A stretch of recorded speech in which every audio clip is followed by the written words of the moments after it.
Hello students, myself Kunal, your English teacher. Before beginning today's lesson, I would like to share a beautiful story with all of you. This story is about Mr. Dashrath Manjhi who belong to Bihar. ये दशरथ मांझी की एक कहानी है जो बिहार के रहने वाले थे and he belong to rural area. वो गांव के रहने वाले थे and there was a mountain near his village. Once his wife fell from a mountain and she was badly injured. उनकी पत्नी को एक बार बहुत चोट लग गई एक पहाड़ से गिर के and she was taken to the nearest hospital.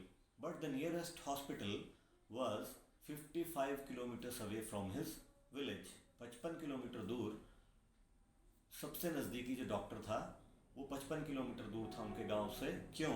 Because उनके गांव के जस्ट बाहर देर वॉज अ माउंटेन और उस पहाड़ी के चक्कर लगा करके घूम के जाना होता था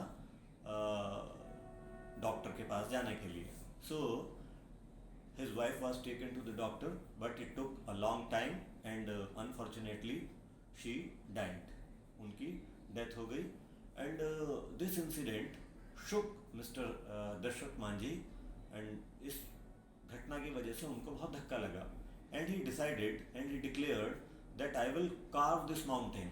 मैं इस पहाड़ को काट दूंगा ताकि रास्ता जो है वो पहाड़ के चारों तरफ से घूम के जाके 55 किलोमीटर का ना हो करके 15 किलोमीटर का रह जाएगा, 40 किलोमीटर कम हो जाएगा.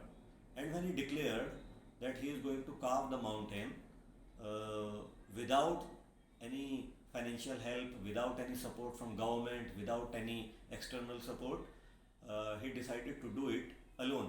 उसने कहा मैं अकेले ही अपने हैमर और अपनी छेनी से तोड़ तोड़ करके इस पहाड़ को काट दूंगा. The people around him they mocked at him. उन्होंने उनका मजाक उड़ाया कि it is impossible, it can't be done, कोई इसको कर नहीं सकता है. बट मिस्टर मांझी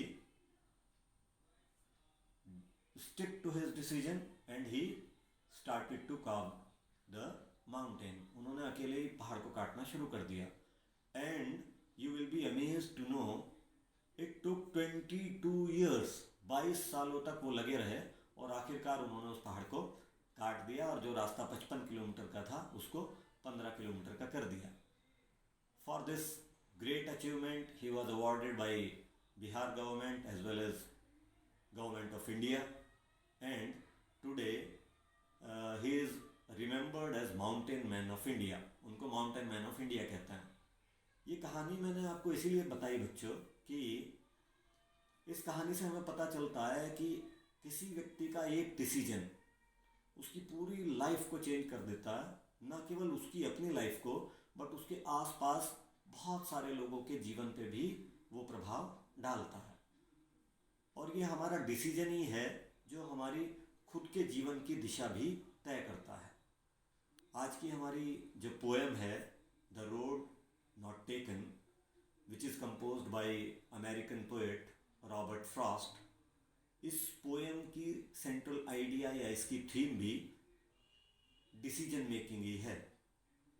इस पोएम में पोएट ये कहते हैं कि in our lifes many times we face such situations where we have to take decisions, we have to choose between the options.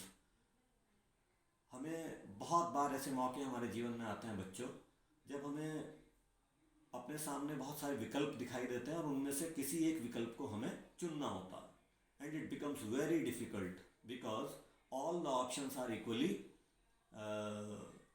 Important, equally claiming and they are उनमें से कोई ये डिसाइड करना कि किस रास्ते पर जाना, कौन से ऑप्शन को चुनना अच्छा रहेगा, किस ऑप्शन को छोड़ा जा सकता है, किस ऑप्शन को चुना जा सकता है, what will be the outcomes of that result that option. अगर हम किसी एक ऑप्शन को चुने अपनी लाइफ में तो उसके आउटकम्स क्या होंगे, उसके रिजल्ट्स क्या होंगे, हमारी लाइफ पर उसके इफ़ेक्ट्स क्या होंगे,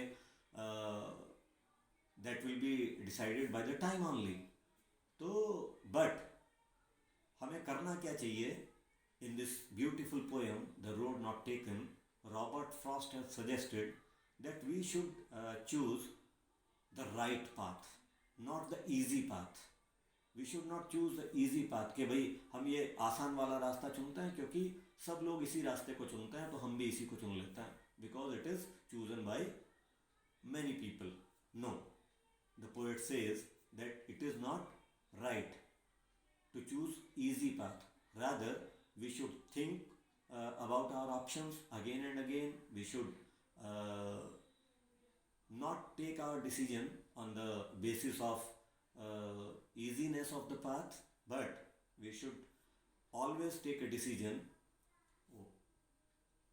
Either it is difficult, it may be difficult to travel on that path, but we should stick to hard work, and it is very, very sure that the persons who take difficult path, they will get success. That is the central idea of this beautiful poem. Thank you.